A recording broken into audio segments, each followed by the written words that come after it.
Welcome back. Last lecture, we looked at symplectic manifolds, introduced their definition, looked at the morphisms between them. I didn't really present anything in the way of examples there, well, apart from a really simple example. And the objective of today's lecture is to give you a huge source of examples of symplectic manifold.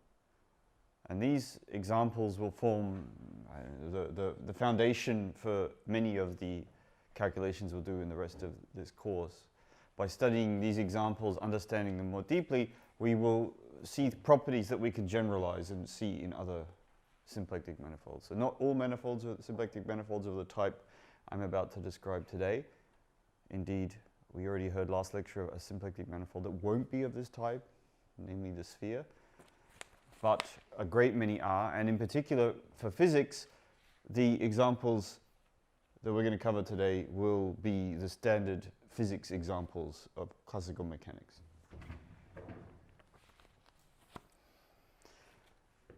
So the first, I can tell you what the example is already. The example is the cotangent bundle. So this turns out to be a symplectic manifold, but well, that needs a little bit of justification. So that little bit of justification is what we're going to do today.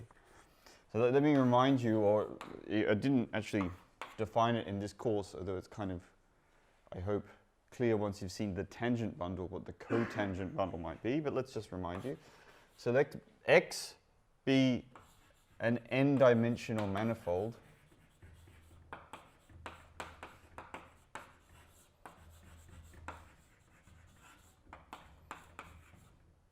Okay, let it be an m-dimensional manifold, and well, T star X be its cotangent bundle.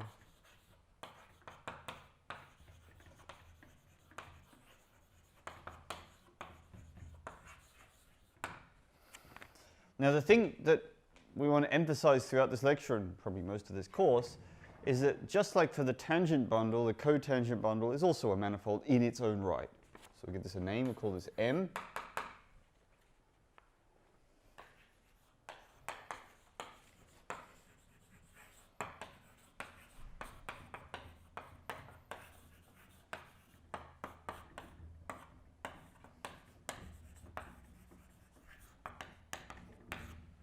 So if you remember, the tangent bundle to a manifold is a manifold itself, also is the cotangent bundle. And we'll be a bit more explicit. I'll introduce some coordinate charts on this cotangent bundle. And then we'll also get onto the topic of looking at differential forms on M. And that's where things can get a bit mind-blowing.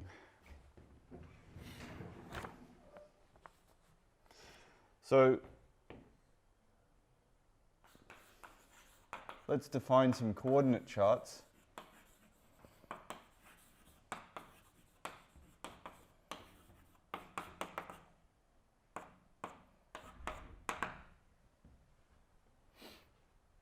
Namely, we'll write them as T star calligraphic U.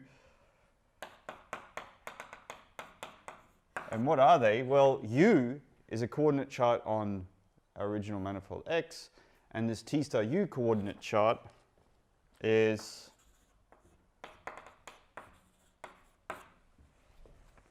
given by a list of two n numbers, two n coordinates, x1 through to xn, psi1 through to psi n, where these are the coordinates that come from expanding any one form in this basis here. I'll write that on the next board.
where.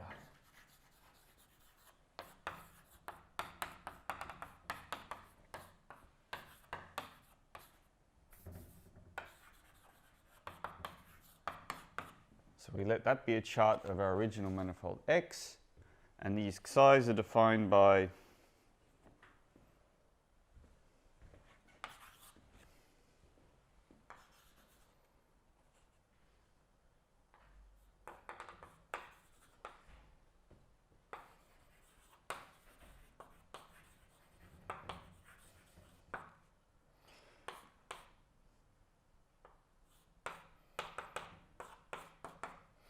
they're defined by writing an arbitrary one form at the point X as a linear combination of the basis one forms dx1 through to dxn.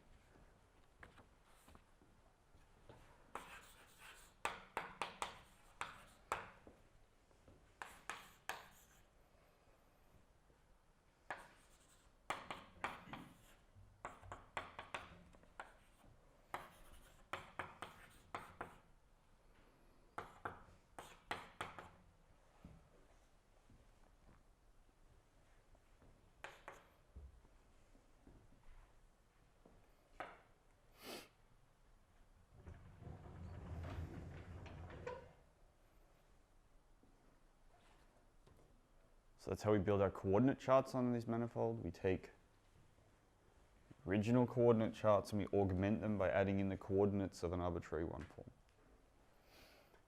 Easy peasy. Now, does this get to be called a manifold? Well, not yet, because we haven't shown that the transition functions are smooth.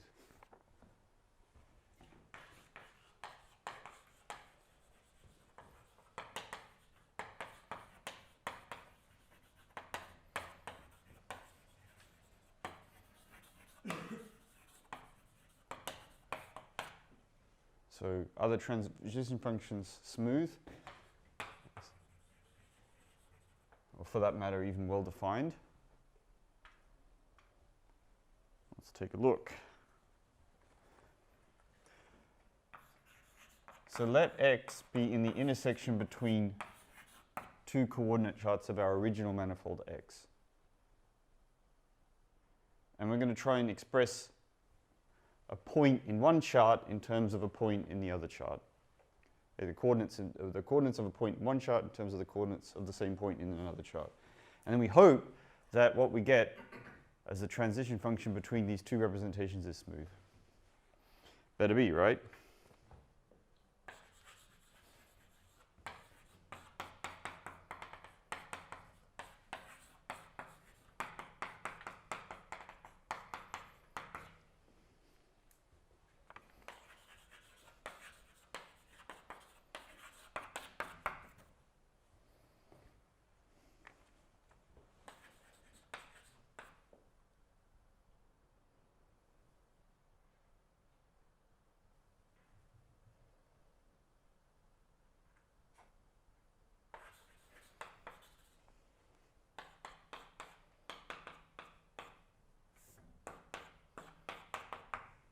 So there you go.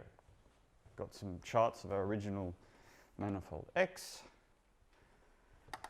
And then we got some one form in one.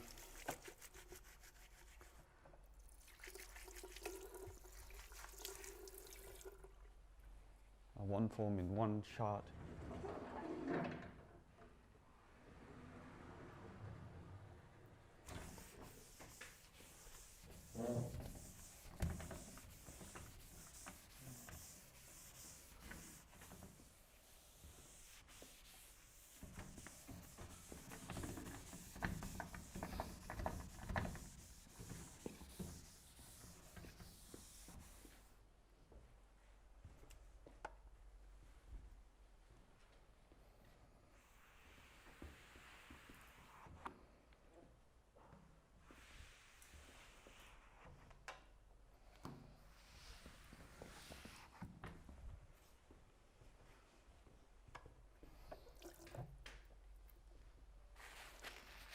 See what this looks like in other bases, other chart.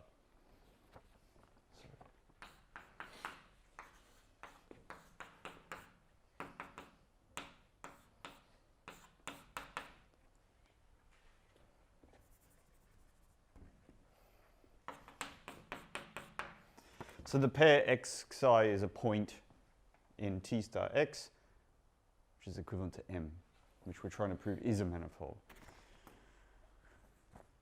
So because we've got this basis expansion for this one form,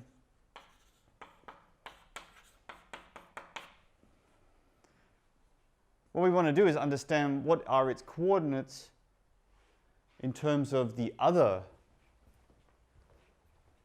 coordinate chart here, these x primes.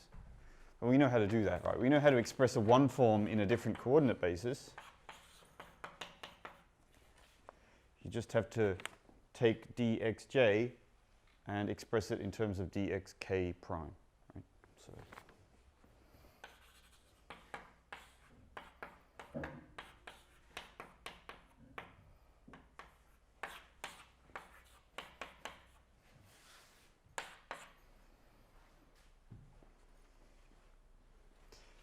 but that, of course, defines our new psi k primes, the coordinates in the new coordinate chart, and we're well on our way to proving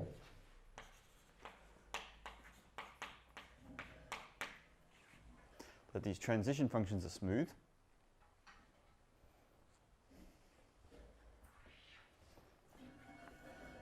In fact, we've basically done it with this line. So these things here, these are smooth.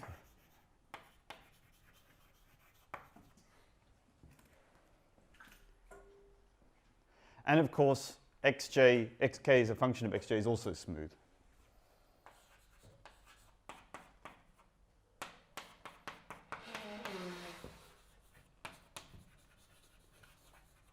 So we found a smooth way to map a point in the original coordinates xi to a point in the new coordinates xk prime, psi k prime. It's all good.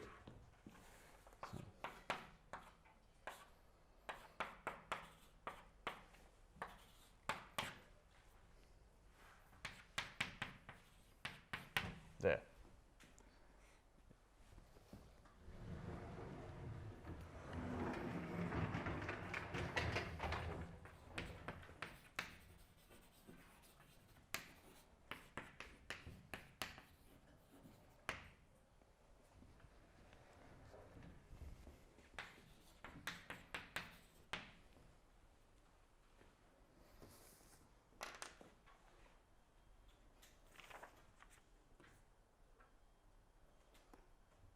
Good. I consider that basically enough justification at this level that the cotangent bundle is a well-behaved manifold.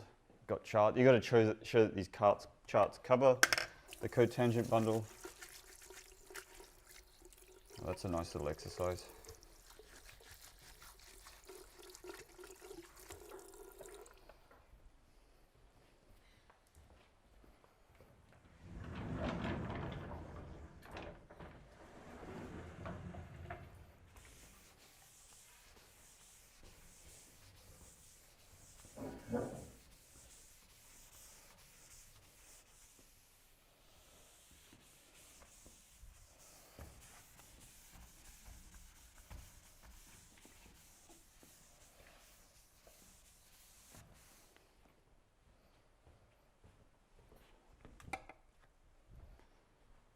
Now we have a wonderful way to produce many, many examples of symplectic manifolds.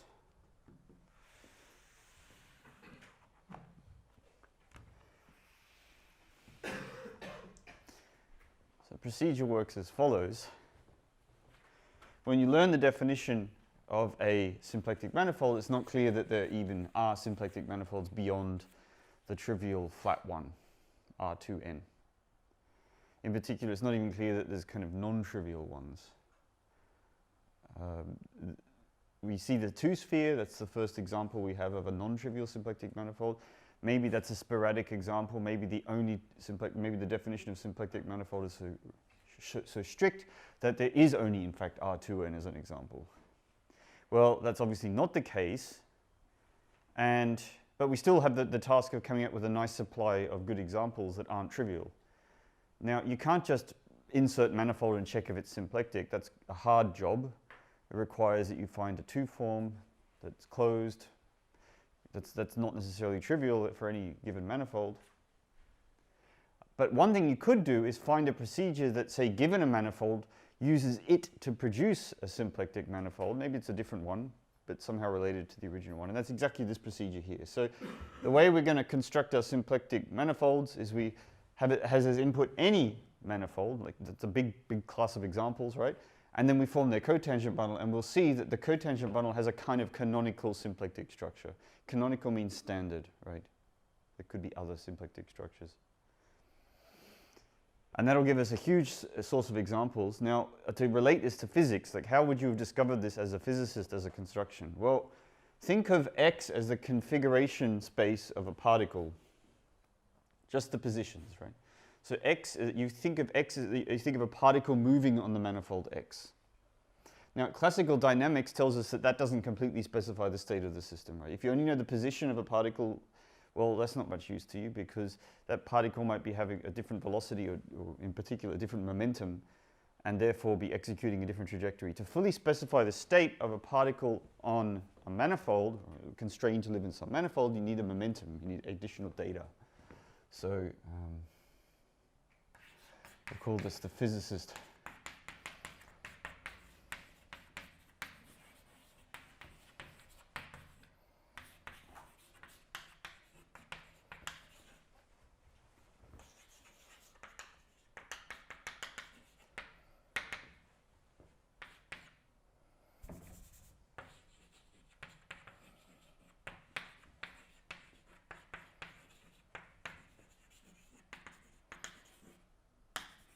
Consider a particle constrained to move in a manifold X. Now there's plenty of examples where this can happen. You could imagine that a particle is moving freely in three-dimensional space or n-dimensional space if you like, and there's some restoring force that pushes this particle onto a submanifold, very strong force. And it turns out, I don't think I did this at the beginning of the course, that you can think of this as an embedded manifold. Right? The submanifold that the particle is allowed to move on is an embedded manifold when this restoring force is infinite. So some examples might be you have a particle moving in three-dimensional space that's bound into moving in a sphere by some restoring force that pushes it onto a sphere. Maybe there's a magnet or something that holds it onto the sphere.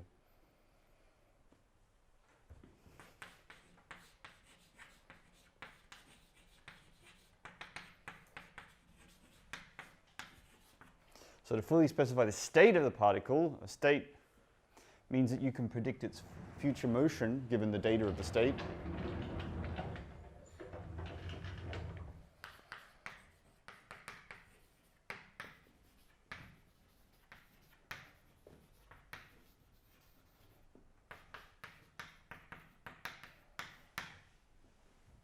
So the position of the particle is just the coordinates of the particle on the manifold.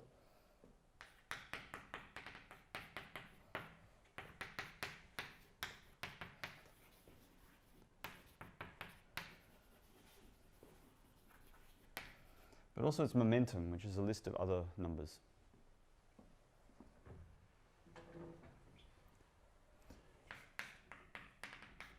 And as we'll see later,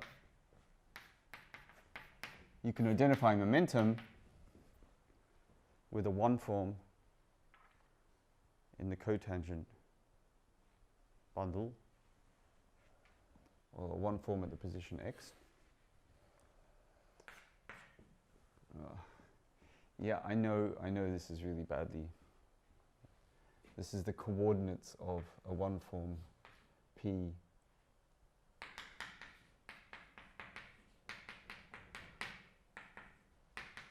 There we go. So once once you've got the coordinates of a point and its momentum, then you can always predict its future motion. So there's some Hamiltonian in the background. So this data, what is it? Well, we have a name in physics for specifying the data of a bunch of positions and a bunch of momenta. It's called phase space.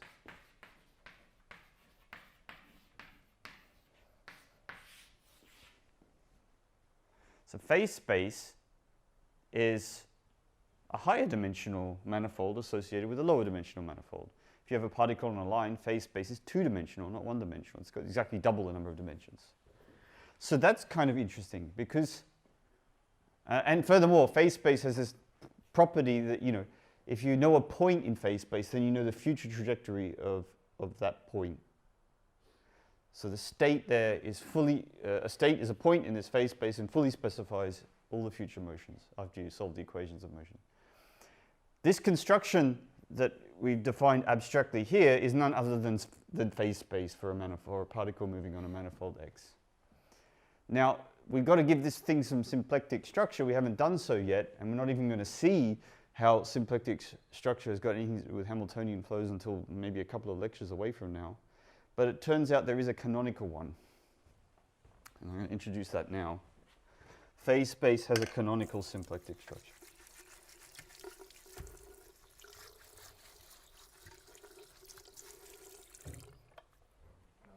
Yep. Why we are able to identify the momentum of a particle when it's over the one form of the... Well, we can identify, so the question is, why can we identify the momentum of a particle with a one form? I can give two answers to this, right? One is, you know, you can, right? Because you just write down the components and can interpret it as a one form. Another is you can think of the velocity as a tangent vector, right? Yeah, you can think of the velocity as a tangent vector, and momentum, what does it do? Well, it eats a velocity vector to give you a number. So I hope that's sort of some justification.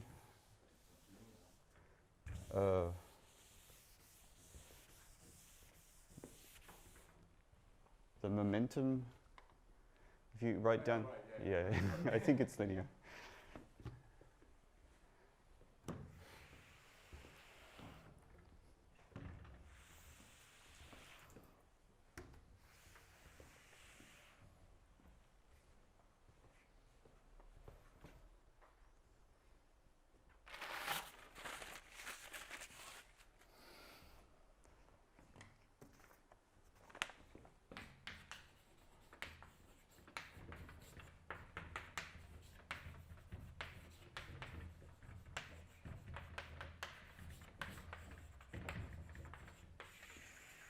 Perhaps a better answer for why a momentum is a cotangent vector is just think of how it transforms under a change of basis. Maybe that I should have said that first. All right, tautological and canonical forms. So I've given you an argument from physics that somehow this cotangent bundle is like phase space, and that this is going to be our example of a symplectic manifold, but I haven't yet given you a closed two form, right? I haven't given you a symplectic structure on this thing. That's what we're going to do now. I'm going to do it twice. And there's a great potential for confusion in this part, in this definition, because we're going to have forms and forms on forms. So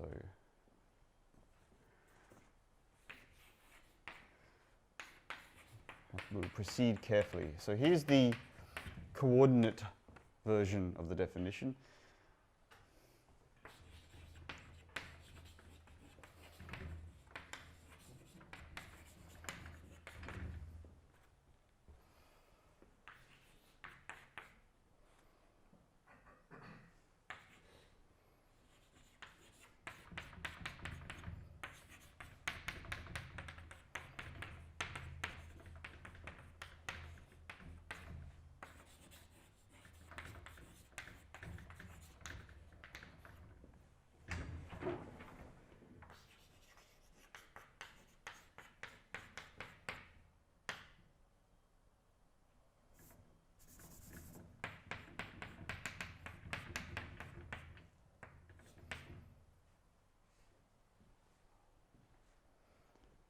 So if I say nothing, just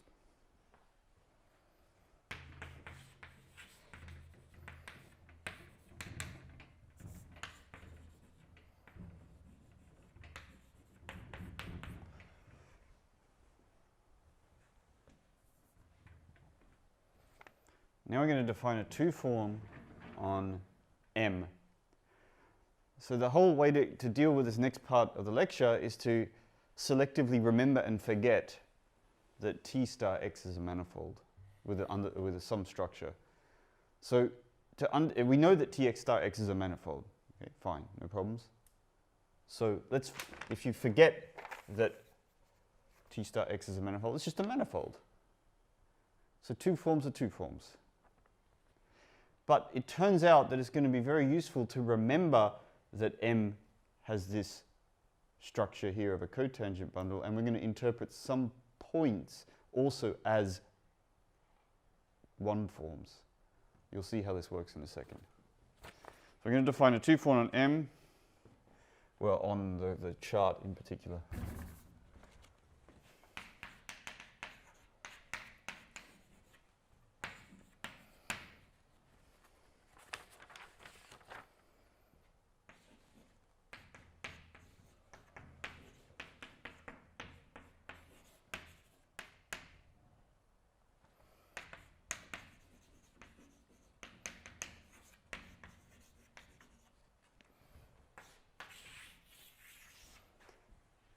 There it is. I just defined for you a two form on a chart.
As written, it's more or less obvious that this is coordinate independent as a definition.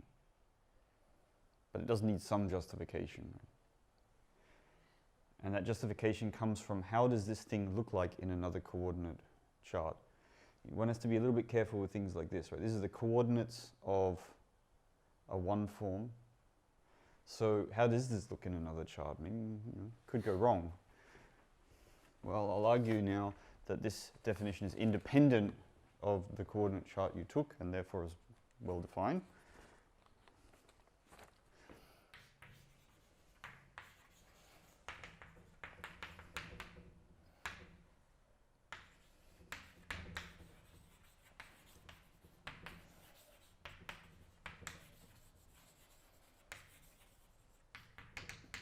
Okay, so let's argue why this thing is coordinate independent.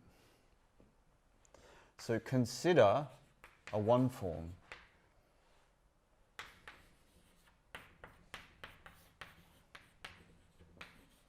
on T star U, which is a subset of the manifold M.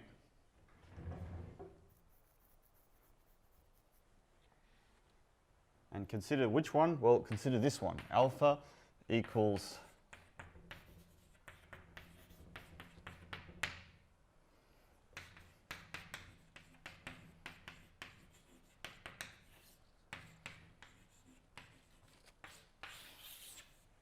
thing has a name, it's called the tautological form.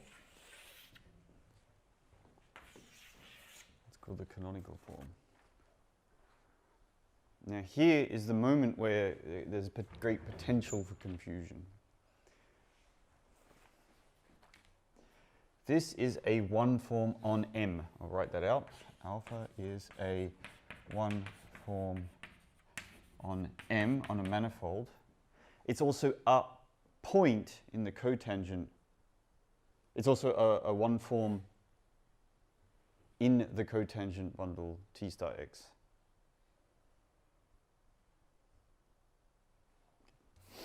That's not controversial. Now note, if I do d alpha, then I get minus omega.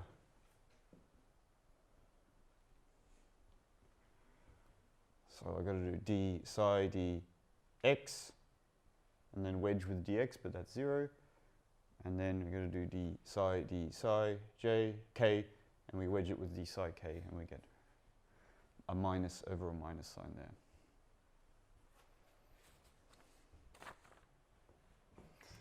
But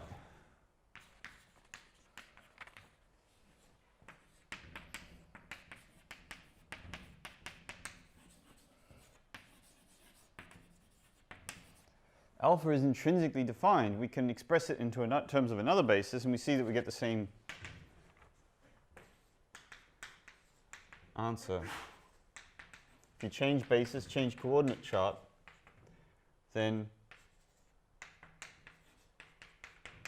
the rules for the transformation here exactly match the rules for the transformation there. So we're done. So version 1 of the definition.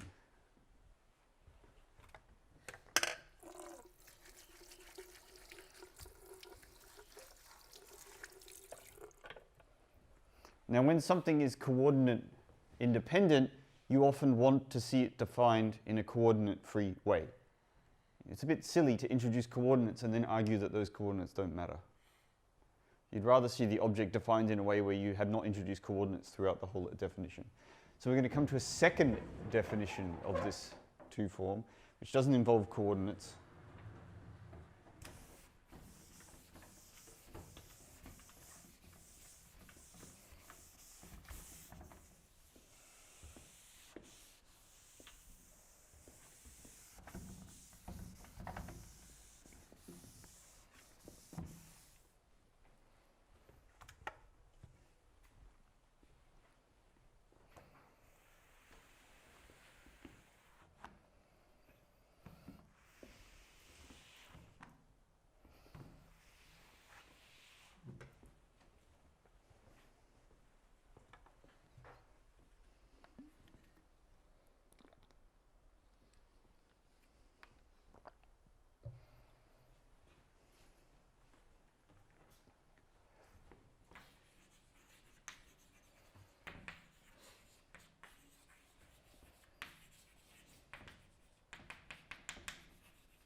And also something not entirely desirable about this definition is we do it with respect to one chart.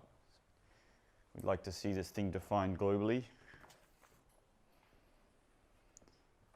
Here's how it's going to work. So we have M, the manifold M. And M is T star of X. Get rid of the bracket.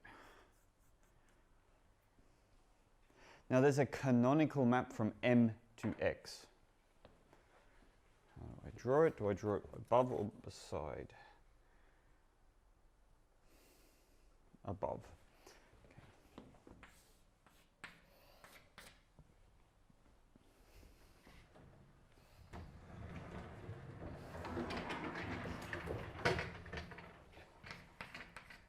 And this map is called pi. It's called the projection map. What it does is it throws away the information about the one form part of the coordinates of M and just gives you X. I'll define it in here. So pi of X psi is just X. That's how pi is defined. Pi is a map from M to X.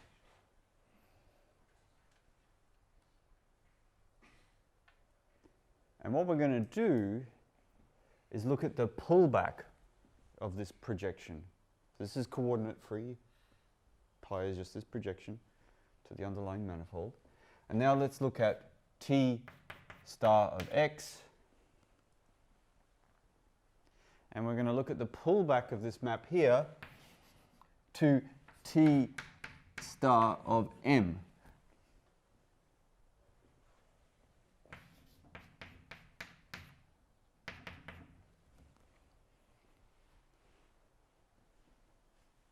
Now here's the point where you could, the potentially confusing point is that that is equal to T star of T star of X, right? So there's a great potential for confusion when you look at the cotangent bundle of a manifold, which itself is a cotangent bundle.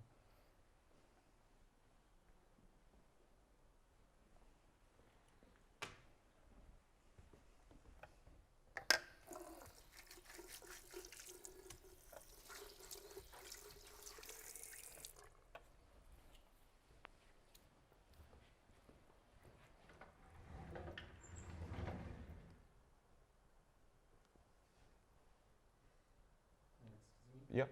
Why is it the D there? Isn't that what the star does? if pi is mapped from M to X, then pi star is a map? No. Pi star is a map from yes. X to M. What? So Yeah, D okay. pi star is a map from T star X to T star M. Okay. Maybe this. So X is a, D is a map from X to T star X, right? Yes. Oh, yes. Yeah.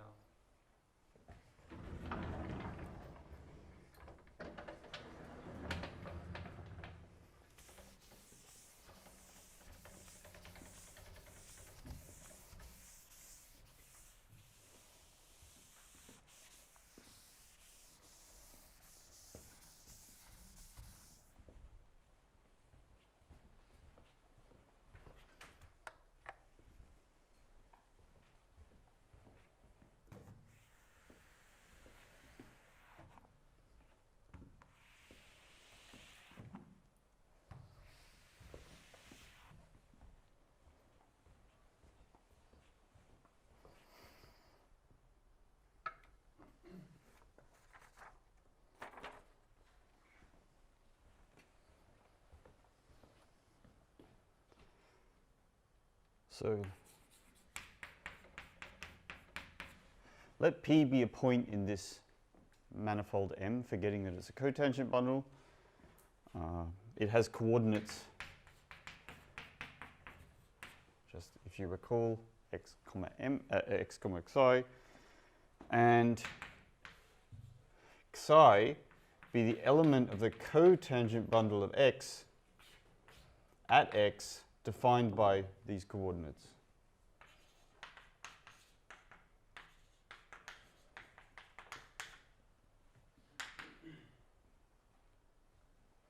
So we're going to variously interpret this as a one form and also just as specifying a point in M.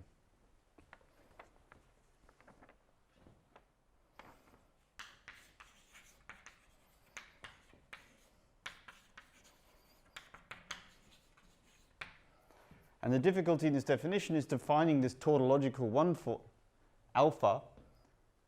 So once you've got alpha is in defined coordinate-free way, then you get omega for free, right? You just apply a d to it and it's all good.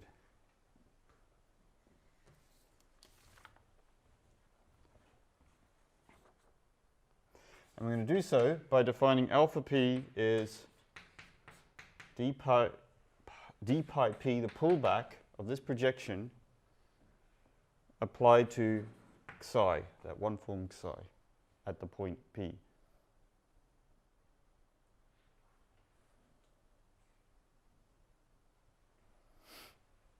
And this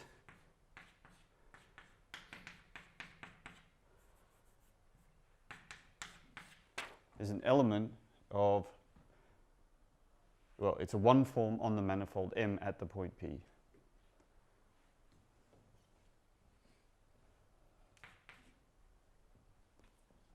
Oops, not P, but pi of P.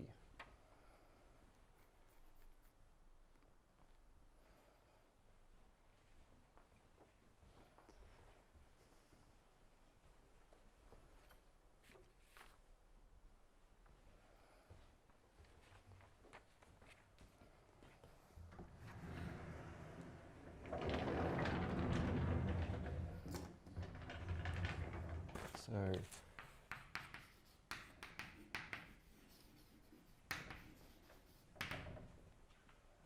That's it, that's already the definition done. Equivalently, you can define alpha p by how it acts on a tangent vector on M, point-wise.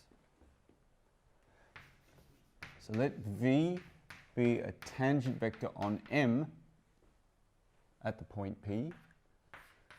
But what's that? Remember that a tangent vector on M is a tangent vector on the cotangent.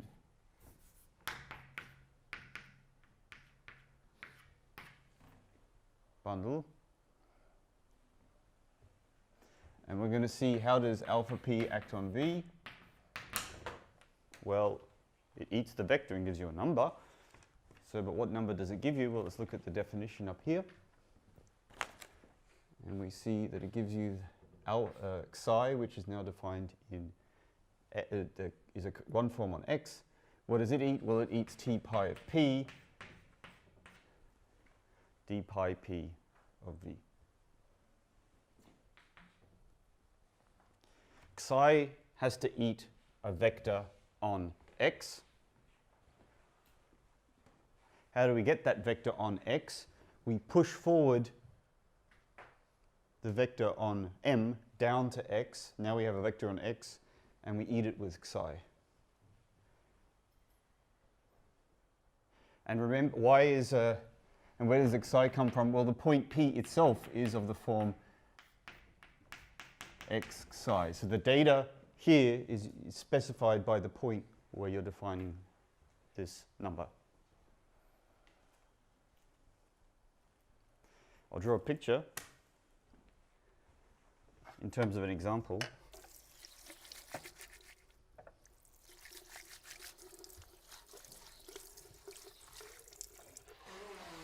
Excuse me? Yep. Before you raise it. I'm still struggling, I think, with this d pi. So is it, it's not d after pi star, right? It's d pi, okay. Then for me, because sometimes this notation is altered, because normally d is x on Functions. yes, that map to R. And if not so, then d is star, like pullback, right? So then we The pullback of a map yes. written is usually written with d, name of map, star.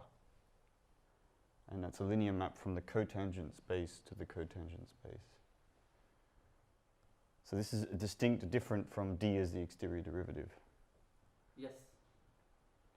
So, but how would you evaluate d pi p of vp? You would d pi p of push vp. vp forward, right? Yeah, vp is pushed forward here. So if we look at the right hand side. Of pi. Yes. Okay. So, and this is the pullback of the pullback of pi. Yeah. Okay. Pullback of the push forward of pi. Of the push forward. And D is a push forward. D is a push forward. So d pi is a push forward, right? D is the push forward. Yes. No, d pi is the push forward of pi. So Push forward? No. Pi is a push forward from the tangent bundle of N okay, let's bundle of X. I knew this was coming.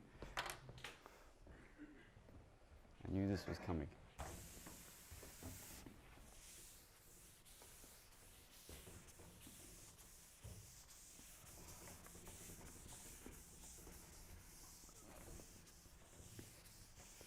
So my mental stack is very short, and when I put too many items on the mental stack, it falls off the bottom. So I'm going to write down some symbols to all these words that we've been saying so that we don't have to keep them in my mental stack.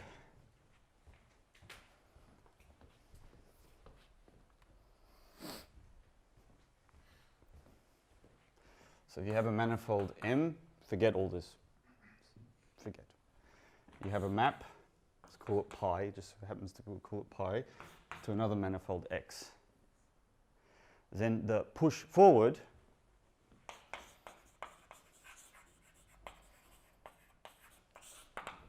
traditionally written d pi is a linear map from the tangent space on M at a point P to the tangent space on a point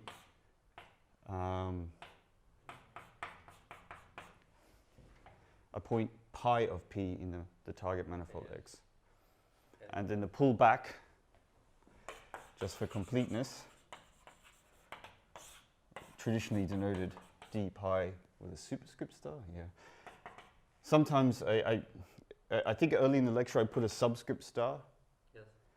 I guess I'd prefer not to do that in future because I see a great potential for confusion if I mix up the subs and well, whatever. Either way, right? I've just defined it there, so that's fine. That's a map going backwards from Tx. Yes. I think that first step was missing. Okay. Thank you. Awesome. And that's how this is all well defined.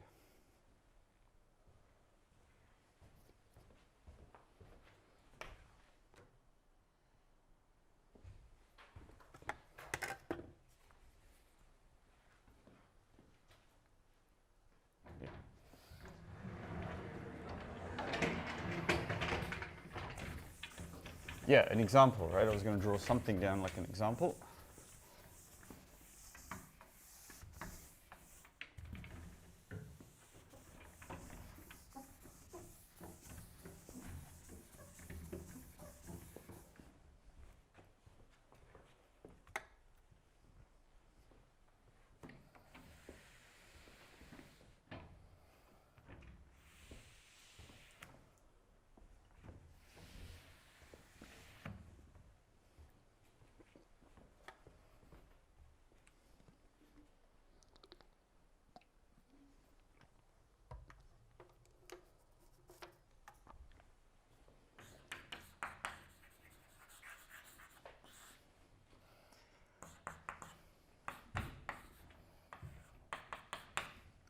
So let's just take the real line as our example.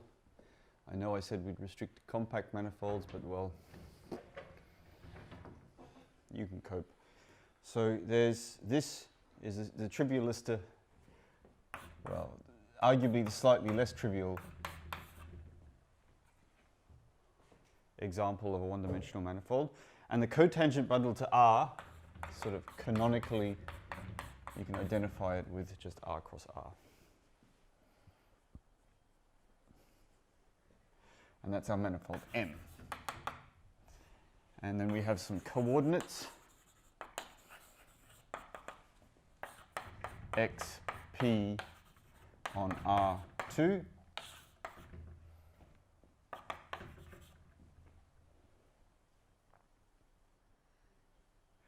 And then pi is the map that forgets the momentum. Just tells you the position of the particle.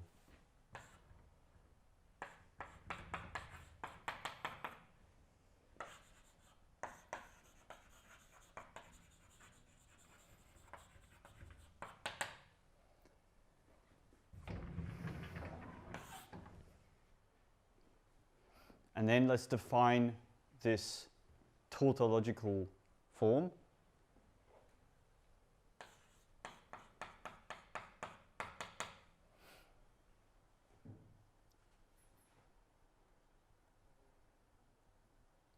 And we should get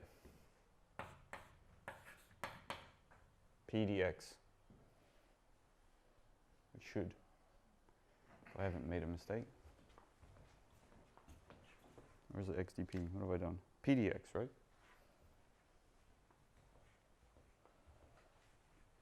We can check that.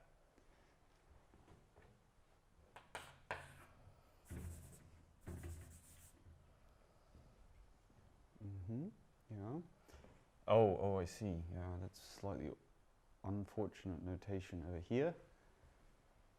So I've used P for the point. Yeah, okay. I will actually change this notation then, because that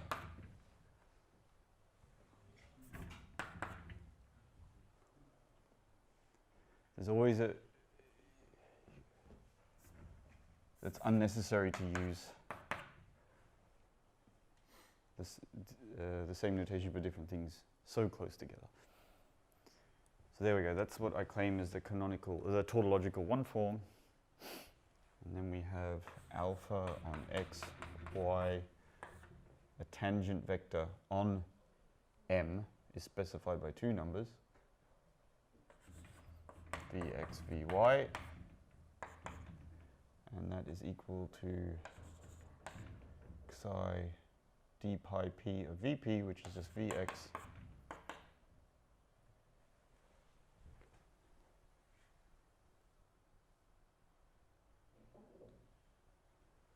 and that is, I believe, y. Yeah. Okay, so here's the manifold M. It's just two-dimensional space. Here's the manifold X. This is the x-axis, the y-axis. The projection pi, takes a point x, y down to the x-axis. Just gives you the x-coordinate of this point xy here. Now, a tangent vector on M is specified by two numbers. And when you apply a projection and you take the push forward, you just forget that second coordinate.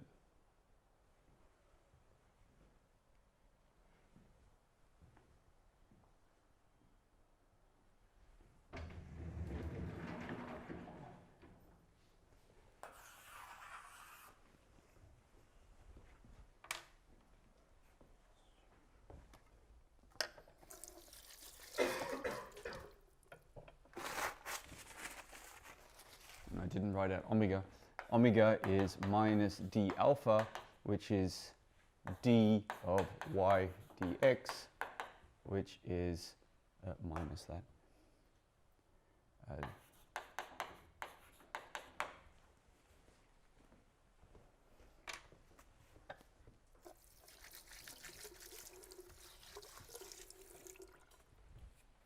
And the other example is hardly different from the first.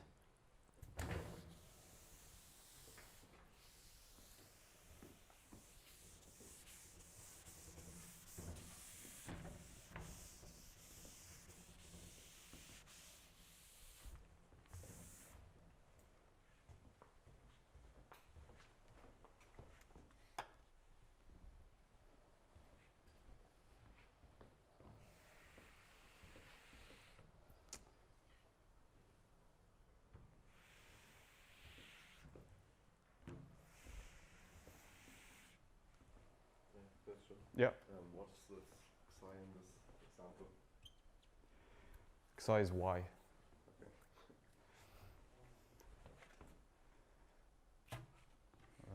Sorry, but I don't think it's right. I don't think it's right either.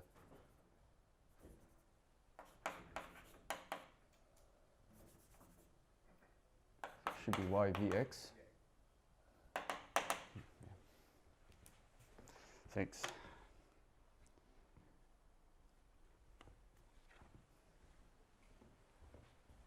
So the second example, also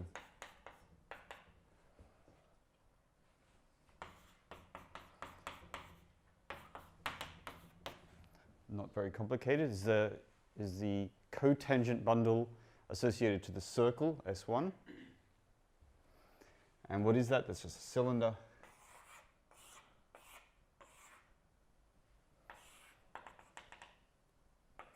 I'm actually I think I'll end up only drawing a picture rather than writing anything out, because it's the same thing. So here we have fibers of this projection map pi. Pi goes from M to X.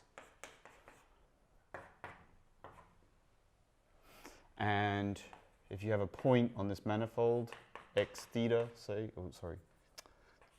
theta y, theta being the coordinate on the circle, then that gets mapped to just theta. It just throws away the momentum information.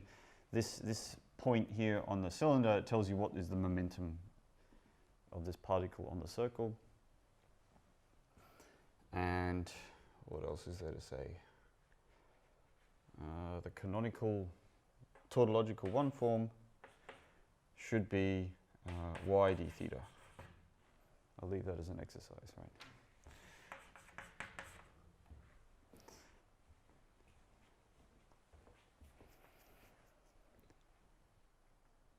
And the canonical 2 form, omega is d theta wedge dy.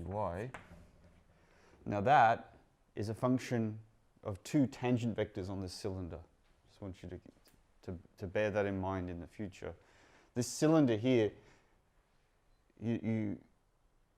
we're trying to make this cylinder into a symplectic manifold, and we do so via the fact that it projects down to this one-dimensional manifold, and that you can separately interpret it as a cotangent bundle.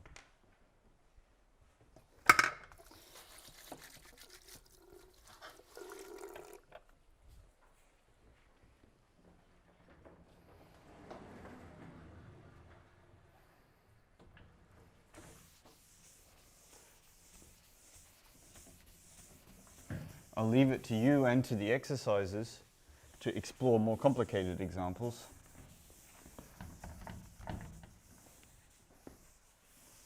For example, you might be interested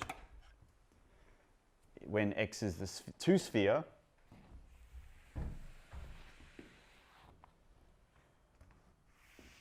then you find that the cotangent bundle is a 4-dimensional manifold in its own right. It's the Cartesian product at any point of R2 with R2, so it's locally a 4-dimensional manifold.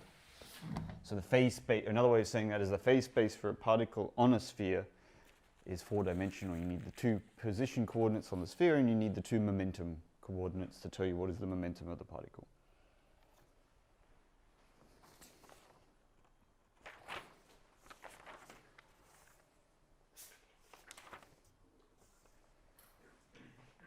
Okay, now let's argue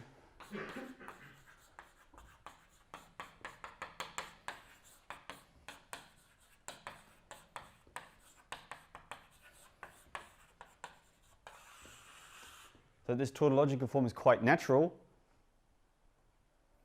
At the moment, it's pretty arbitrary, right? I just cooked up this recipe, it works. Let's argue that it has a notion of naturality associated with it. And the way it works is we're going to see, is this definition consistent with diffeomorphisms between manifolds? So if you have 2 manifolds, x1 and x2 be n-dimensional manifolds,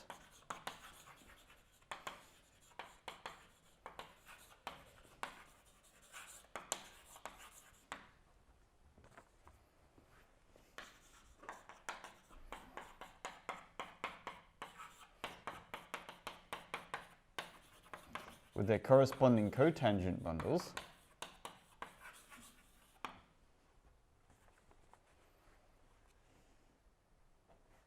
and suppose that these 2 manifolds are diffeomorphic.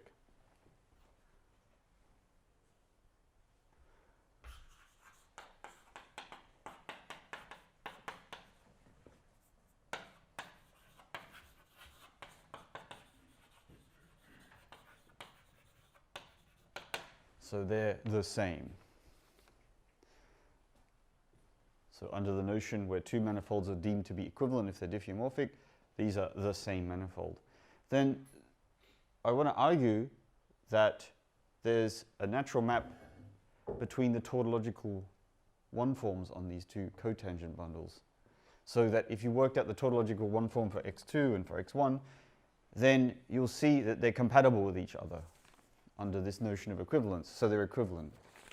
So you don't end up in this perverse situation where you might write down a tautological 1 form for this manifold and a 1 for that manifold, and even though they happen to be diffeomorphic, and then you find somehow these tautological 1 forms don't match with each other. They don't behave well under diffeomorphism. I'll argue that that's not the case. They behave very nicely under diffeomorphisms.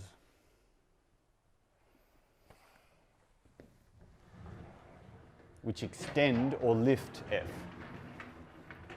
So just because there's a diffeomorphism between x1 and x2 doesn't mean there's any kind of diffeomorphism between Tx1 and T star x2, T star x1.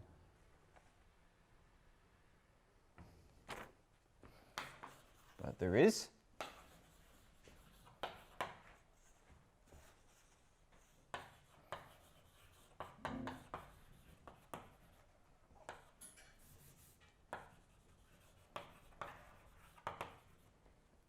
There's a natural diffeomorphism between T star x1 and T star x2 called F hash.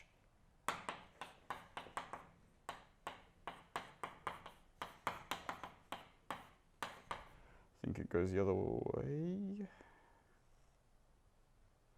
No, that's correct. M1 and M2, yeah. Which, what makes it natural? Well, if you restrict to its action on x1 and x2, then it gives you back F. That's the idea of a lift.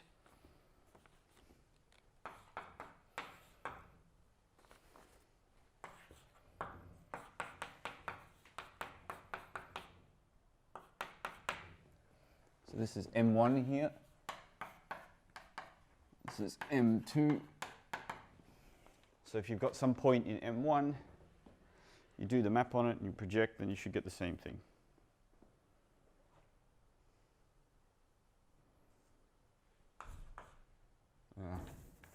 Not enough space.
So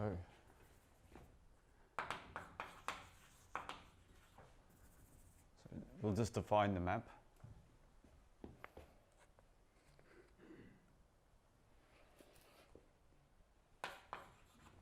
So let x1, xi1 be a point in M1, and we're going to define the map F sharp, F hash.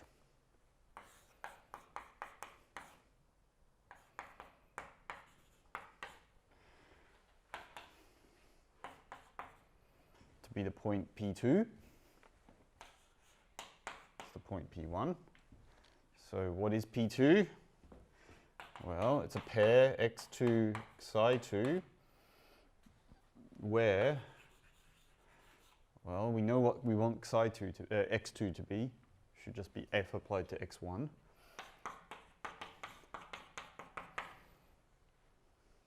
That's definitely an element of x2. And what do we want xi2 to be? Well, we're going to define it via pull back of this map F.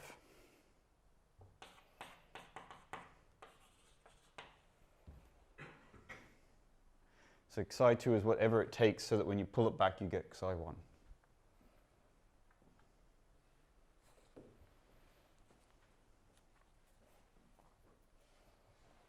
So this is natural. It lifts F because if you just apply the projection pi on both sides, you just get back F. And you've got pretty much only one option for how you're going to map a one form in one manifold to another, namely by the pullback. So it's compatible with that as well. So that's sort of like the thing you would not naturally write down. But what I haven't shown, and what's your exercise,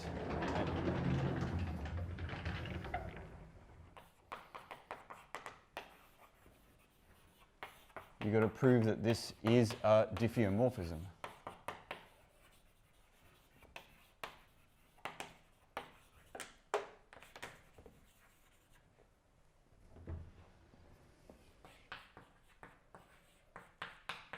All right, just got to prove that that map is smooth, and furthermore, invertible and has a smooth inverse.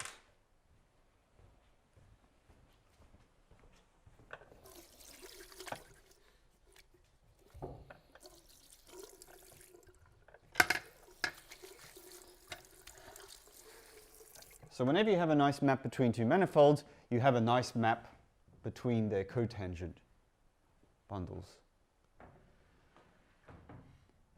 A natural map, it's one you would write down. And now the last step is to argue that the tautological 1 form on this manifold M2 pulls back to the tautological 1 form on M1 via F sharp, or F hash. And if so, then you'd be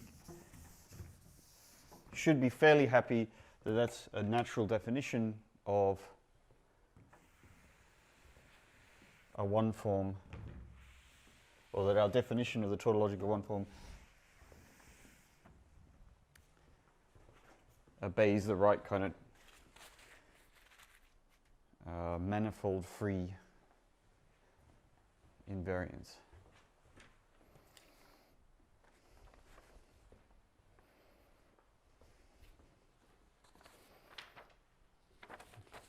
And to do that, we're going to need a proposition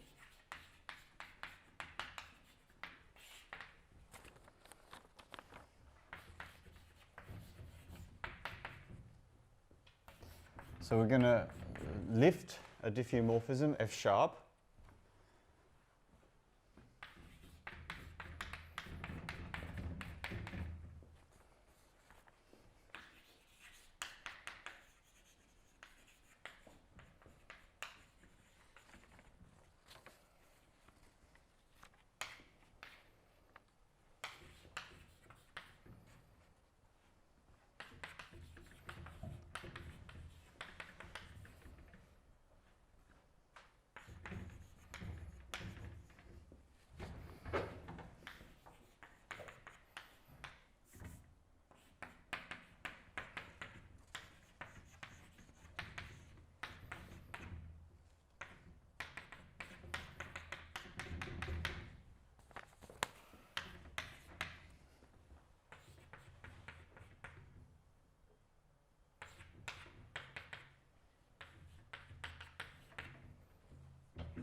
So we're going to look at this pointwise. How does this F sharp map pull back 1 forms pointwise?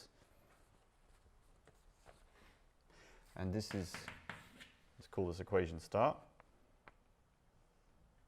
No. We'll call this equation star.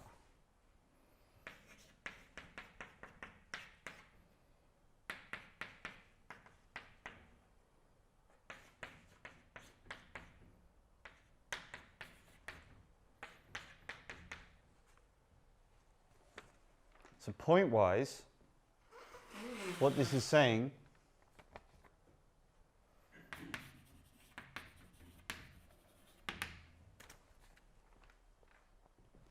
is that dF sharp star P1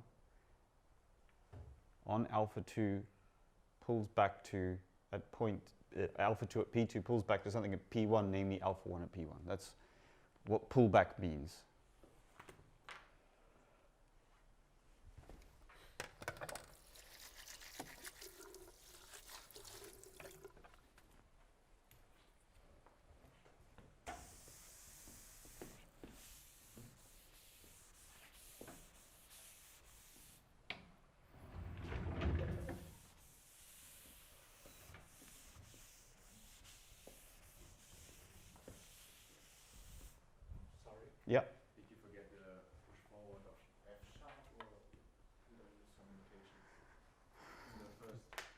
forget the push forward of F sharp. Because you write D, F star, is F sharp there, but not there. Yeah, okay. That's a notation thing. So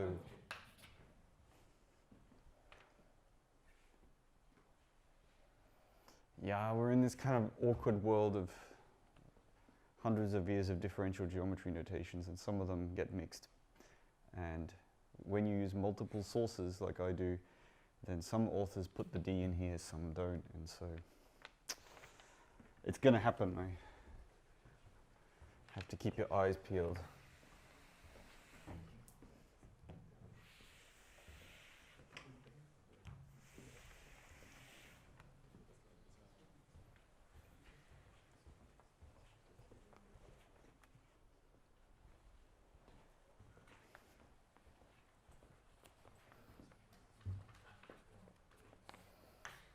Oh yeah.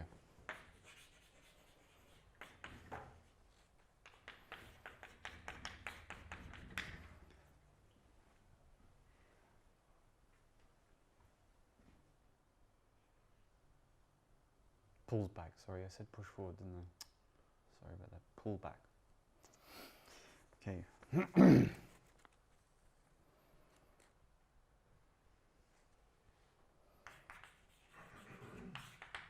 Here's some facts to help us with this argument.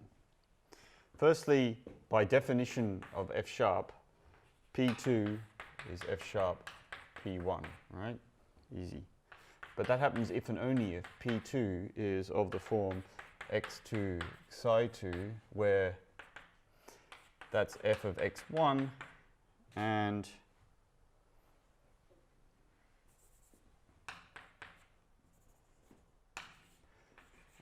df star psi2 equals psi1. First useful fact, it's just the definition, indeed, of the F sharp map. And then we use the definition of our tautological 1 form. So if you evaluate alpha 1 at the point P1, then that's the push forward under the projection map pi 1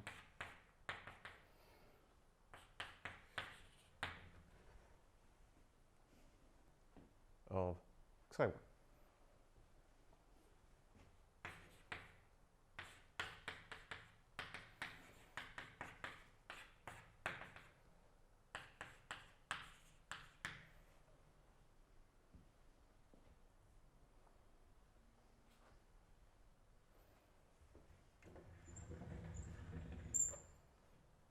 Okay, now let's look at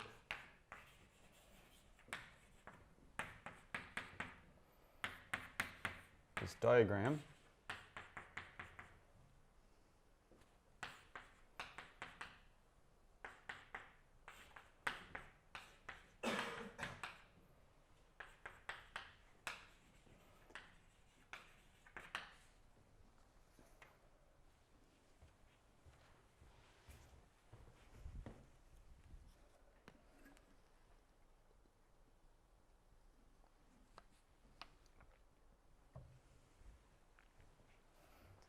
There we go. Definition of F sharp, definition of tautological 1 form.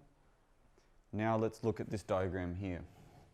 So we're going to walk around this diagram in 2 ways and see if we get the same answer both ways. That's what commutes means. So if you're a point in M1 and you apply the projection map, then you've got a point in this configuration space X1. And then if you do a diffeomorphism, you end up with a point in X2. But if you instead did F sharp on this point up here, well, then you've got the point x2, comma, psi2. And then you project, well, you throw away that psi2. But x2 is just equal to fx1. So it's the same thing.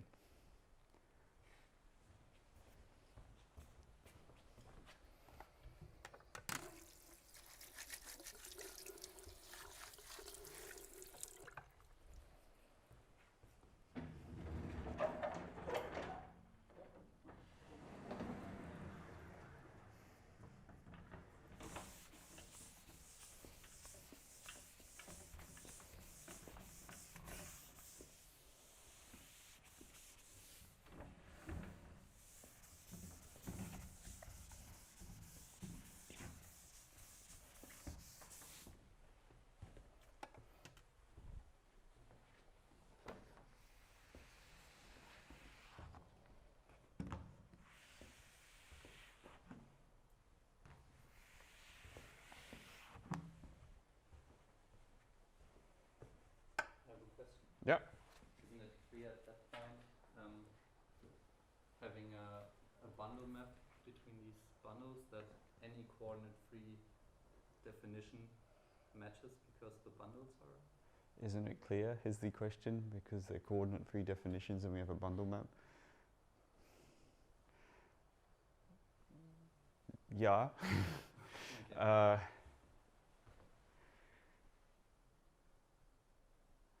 Actually, I'm not completely convinced it's clear. So we have a coordinate-free definition of something here and a coordinate-free definition of something here. And we have a map that we've defined specifically here. Yeah, maybe it's the wrong bundle for what we defined, right? That might be a problem. And so it's not clear that this map respects the coordinate-free definition here. So this map is specifically chosen, right? We invented this map. Yes. But there could be multiple inequivalent maps between M1 and M2. And furthermore, these inequivalent maps might do nasty things to our coordinate-free definition here and here. Oh, okay. So we want to show that this particular map that we've chosen out of thin air, because we believe it's natural, is compatible with this thing that we chose out of thin air that we believe is natural. And if we had chosen some other smooth map between these two spaces, might not have been the case. So I think there's hard work to do here. And in fact, you know, the actual proof is a couple of lines. I mean, maybe if you phrase it in terms of fiber bundles, which I haven't done myself, it might be an example of it might be a trivial result because you've set the definitions up when you do your fiber bundle theory so that it is. But then you'd have to introduce fiber bundle theory, and I'm not quite willing to do that at this point. All right, let's just compute left-hand sides and right-hand sides and hope all is well.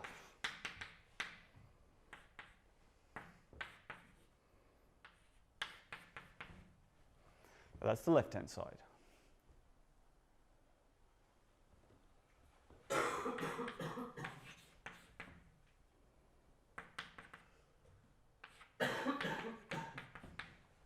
Now we insert the definition of this tautological one form.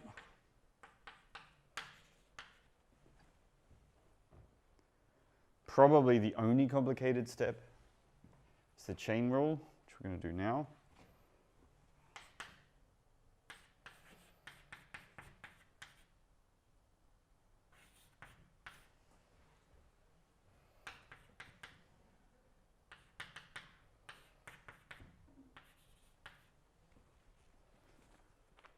All right, you have df times d pi, well, it's the same as d of pi times f sharp.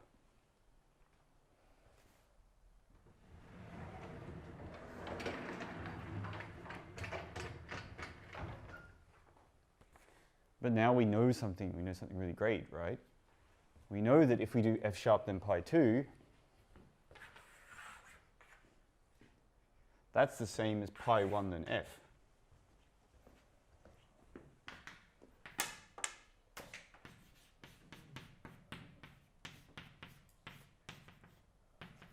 I think that's correct.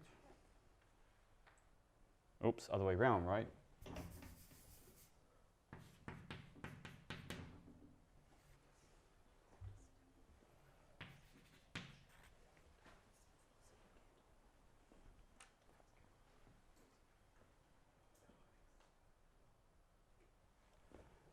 And then we use the chain rule again.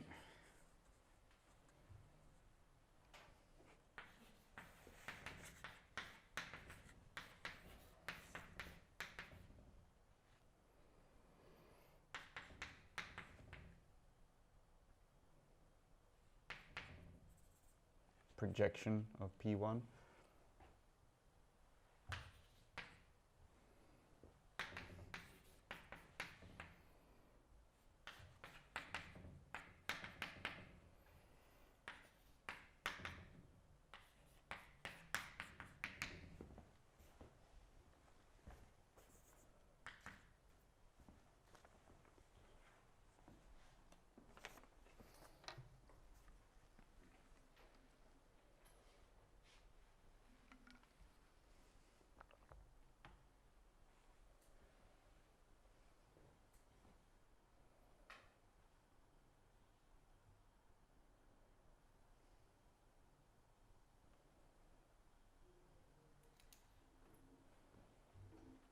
So in summary, we write out the left side,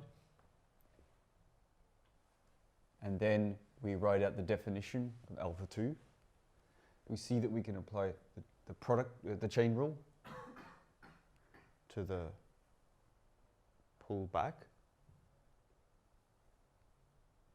And then we see that pi 2 of F sharp, or F sharp of first F sharp, then pi 2. Very frustrating that compositional notation is the reverse of arrow notation. Is the same as F of pi 1 by that diagram there. And then we unapply we do apply the chain rule pullback. We get to this expression here, and then we just recognize, oh, that's what we had over here.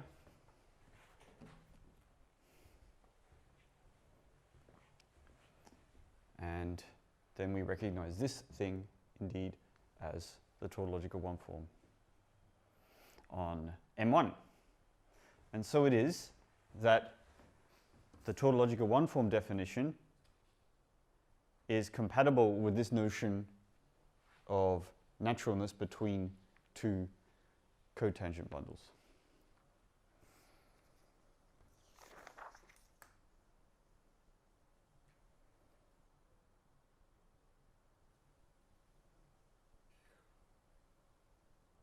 All right, and so we learn as a corollary that this df star is a symplectomorphism, so that's a corollary.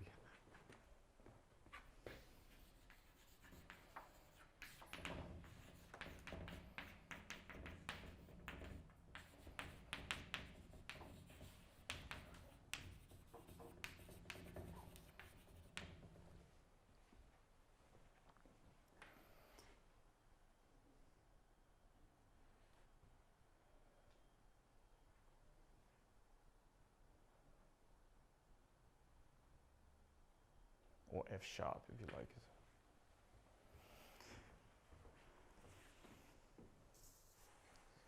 Sorry, I should have written F sharp. It is indeed.